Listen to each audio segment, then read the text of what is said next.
So welcome back to my channel. This is Gamer Dom and a quick look at some of the upcoming tanks in Super Test, including this, the Chieftain. Well, is it a Chieftain or is it not? I don't know. A couple of there's a new light tank, premium light tank. They're rebalancing a couple of reward tanks that are already in the game. So let's get started. So as I just mentioned, Wargaming announced on the Super Test forum that they are testing the T95 FV4201 Chieftain. Now the Chieftain is a tank that is guaranteed to get a lot of players very excited about. It's one of the biggest bugbears, and I don't really understand what the problem is with this. So Chieftain tank, one of Britain's supreme battle tanks, is sort of on the cusp of the time frame that World of Tanks covers. So we know that World of Tanks doesn't go up to modern era. It's sort of post-war, but that sort of post-war period is stretching with each launch and is each made-up tank that they shove into the game. And everybody's saying, well, why aren't we using the Chieftain? You know, that's a genuine British heavy tank, superb British heavy tank. That you know, there's real numbers for, blah blah blah. For some reason, Wargaming have constantly resisted using the Chieftain, but they're teasing us with this. So this is fresh from the forum. T95 FV4201. So this is going to be a tier 10 heavy tank, British heavy tank, but intriguingly they're calling it a reward tank. Now typically reward tanks either come via the missions or via the clan wars, so I'm hoping to goodness this isn't just another one where the very best gets to play with the very best tanks, because it certainly looks like a really interesting thing. So the Chieftain main features, they're saying great fast firing gun with an alpha of 440 and some pleasing aiming perimeters. Okay. 40 alpha damage, more than its competitors amongst the British and American heavies, so it's got a bit more oomph. As its stabilization, accuracy and aiming time are barely lagging the competition, so strong gun handling would seem to come through from this, while it tops them in the terms of the standard penetration, so it's got a good nippy gun. It can shoot from the hip while moving or shortly after it's stopped, so good dispersion when on the move. Large spotting range ensures it always has somebody to fire on. On top of those things, it has HESH shells instead of HE. Mobility is good. A top speed of 60 isn't a world record, but it has good acceleration apparently. Front armor is sufficient to negate everything in the lower tiers, but some same tier opponents may have a chance to penetrate it. Okay, so not so good, but you shouldn't expose your sides or rear, certainly not. Only -7 gun depression, but it's got a good turret, so we'll take a look at the actual numbers in a minute. Good. So overall, Chieftain has good handling both in terms of driving and firing. Those inclined towards the British and American heavy armoured tanks and TDs will like it a lot, but wait for the testing results and keep calm until we learn what happens. So as I say at the bottom, this is always subject to change. You do not know what the numbers will come out like. My main thing is, you know, give it to everybody, give us a chance to play it, for God's sake. We've all wanted this Chieftain. Well, not all, a lot of people have wanted the Chieftain in the game, it would be lovely to actually have it and be able to play it properly. Now it doesn't look like a Chieftain to me. That does not look like a Chieftain, but it says Chieftain. So let's have a look at some of the stats. 2,200 hit points is nothing special actually. Hull armor is only 114, but it's very well angled from what I can see. 89 on the sides means you don't want to be side scraping this, and 25 at the rear. My God, talk about all up front, nothing behind. Turret armor 350. Assuming there's not too many weak spots, that's pretty good. In fact, very good, because it does look quite rounded. 175 on the side, and 17. It's made of cardboard at the back. So 25 on the rear of the hull, 17 on the rear of the turret. 1,000 horsepower engine, that gives it the grunt, that gives it 28 traverse speed, which is nice. Oh, sorry, that's turret speed. The hull goes around even quicker, 30 degrees per second, very nice. 410 view range, they're not kidding about good view range. 46 miles kph, should be miles per hour, because that's British.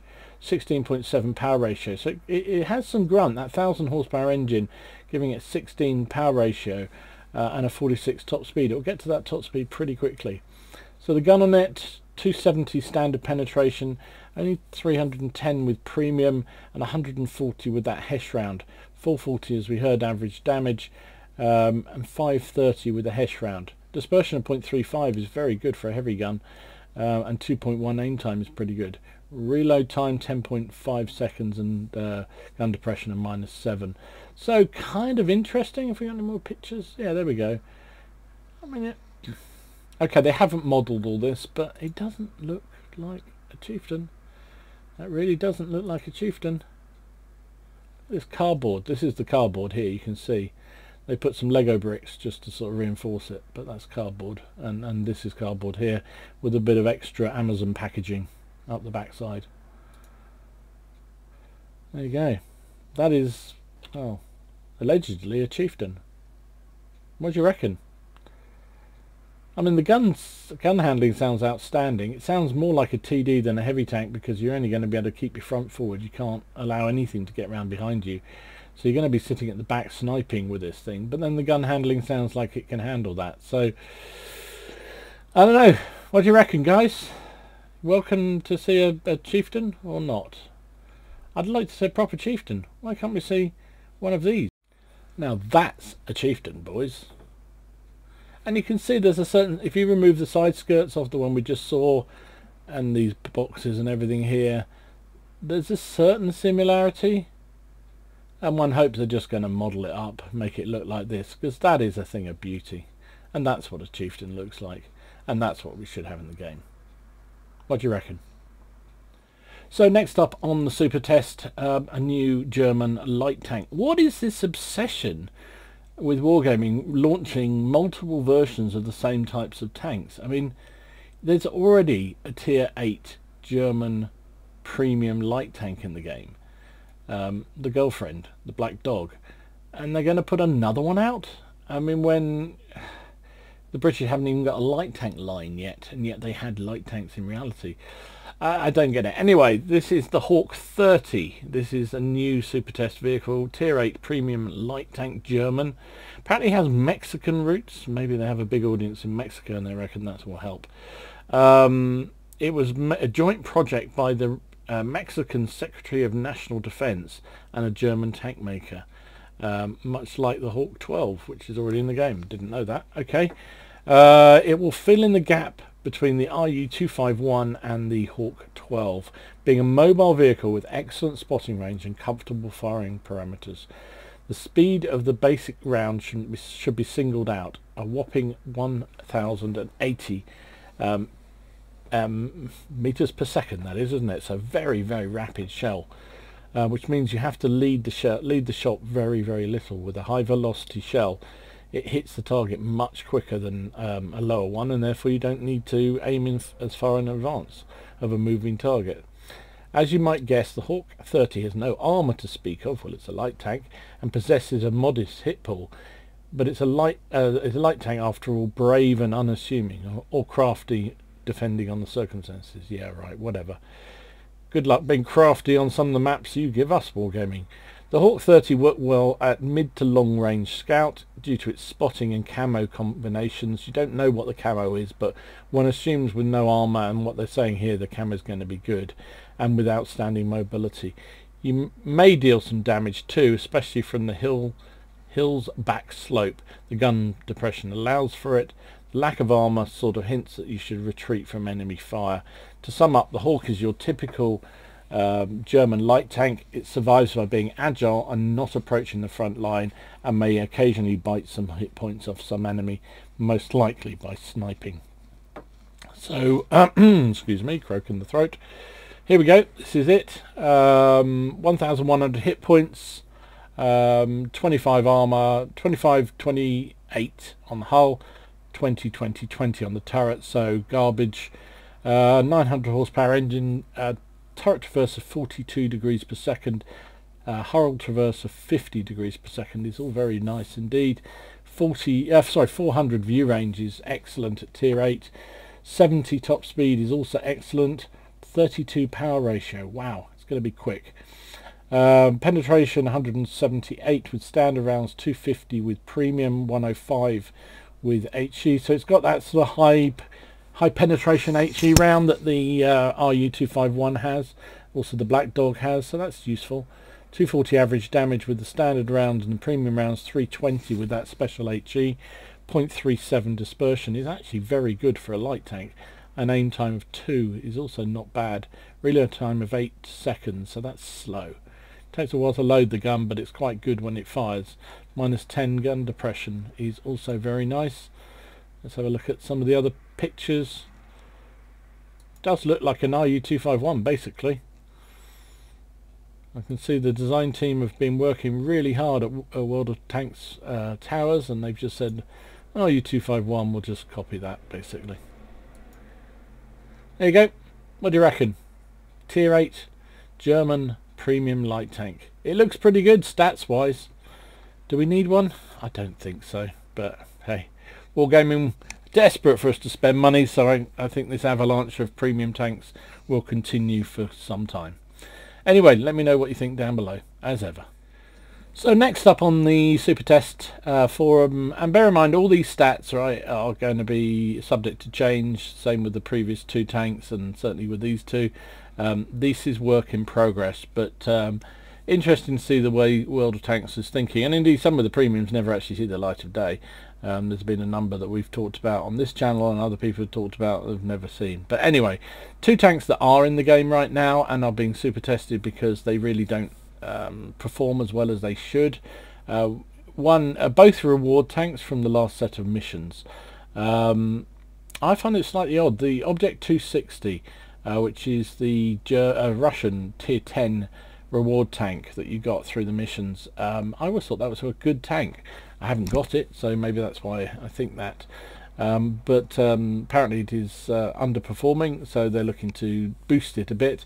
And the other one is the T55A, the German/Russian tier 9 reward medium tank. This is the third, whatever it is. It's the one before the Object 260 that you get in the rewards.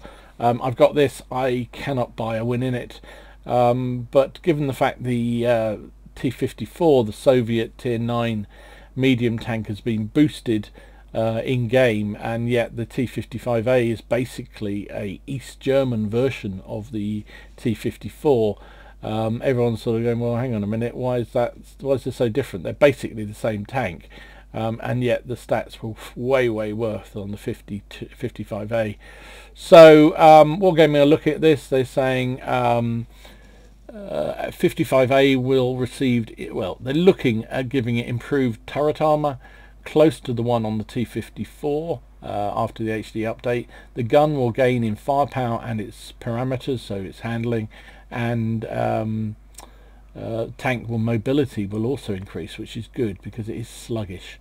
Object 260 will become tougher and meaner. The turret armor will be bolstered, first of all in the gun mantle area, and also will increase firepower. Improved stabilization and rate of fire will make it a nice bonus for those who manage to achieve the top reward in Personal Missions Season 1. Okay, I'm not averse to this. I think, you know, tanks do get left out as others get bolstered, other ones get left behind, and I think it sounds like these reward tanks are. I still think there's plenty more that need bolstering at the moment. KV3 being one, for instance, needs a serious boost to make it competitive in the current meta. But T55A, so the changes here are in the engine power, up 750 horsepower, which is pretty good. Gives it a much better power ratio of 20, up by 4.5, so that's pretty good. That means that's one of the faster mediums now in terms of getting away. It's 50 top speed, but it gets there very rapidly. Turret traverse is quicker. Oh, sorry, dispersion on turret traversion goes down by 0.02, which isn't massive. but it all helps. And aim time down minus 0.1, so it's now a flat 2 on the super test. Now again, bear in mind this is all subject to change.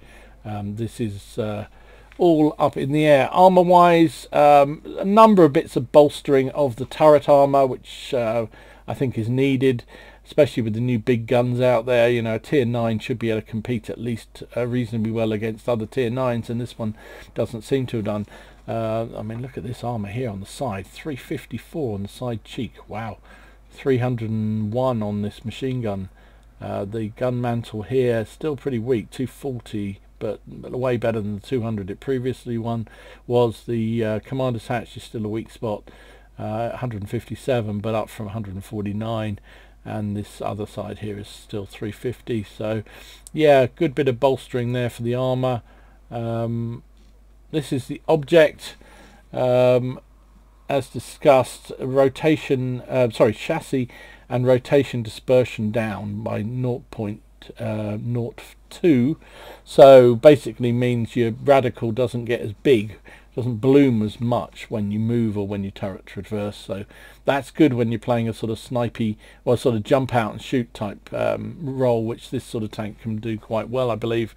Dispersion down by 0.01 is not a huge thing, but it brings it, you know, 0.35 for a heavy tank is pretty good dispersion. And aim time is now 2.2, down 0.3. Reload time down by half a second, which is good. And turret dispersion on turret rotation, also much like the chassis, gets an improvement. So, you know, a couple of good changes there. I think just minor changes. Armor wise, significant changes here, I think. Gun mantle, didn't realize it was so bad before. It was only 250 before, now 350, and I think that's good. You know, most of the most effective bits of tank armor are around the gun. Now if you hit the gun itself, you should be able to destroy the gun or damage it, but immediate around it is generally one of the strongest parts on any vehicle. Even light tanks have, you know, some degree of gun mantle. So these tanks, and there are a few of them where you can actually shoot it more effectively through the gun mantle, seems a bit weird to me. This commander's hatch, which is pretty small, has increased a fair bit from 191 to 232. The top of the turret also 199 to 341, so if anybody's taller and firing down on you, that's a much thicker bit of armor to work on. So kind of interesting. So there you go, a couple of changes to reward tanks that are currently in the game. Very much catching up with the other tanks that have come into the game recently, and with some of the other tier 8s being left behind, tier 8s and tier 9s being left behind by all the upgrades that are happening, so they're having to bolster and go back and look at these other tanks. Wargame, you stupid, you shouldn't have upgraded all the other premium tanks and brought in all these super tanks, then you wouldn't have created so much work for yourselves. But hey, you're stupid. So there you go, a quick look at some of the things coming through super tests right now. 2 new premium tanks, one reward and 1 premium, and upgrades to 2 existing reward tanks, all being tested. As is always the case with these things, bear in mind that stats do change. That's what the super test is all about, testing them out, seeing how they perform, and amending the stats according to how the super testers feel the tanks play, and the stats that they get back from the games that they play. So bear that in mind, it may not be final, but let me know what you think. Excited to see a sort of chieftain in the game, or like me, sort of a bit underwhelmed, saying, well, it should be a proper tank, should be a proper chieftain, god damn it. T55A and the Object 260, I don't know how many people have got those tanks, but nice to see a little bit of boosting there. And the Hawk 30, what is the point of another premium light tank German? I just don't get it. I just do not get it. Well, I do, they're just trying to milk us, we know that. Anyway, hope you enjoyed this. If you did, please give it a like and subscribe to the channel if you haven't already done so. In the meantime, enjoy your games, have fun, try not to take it too seriously, and I'll see you again soon. This is GamerDom signing out.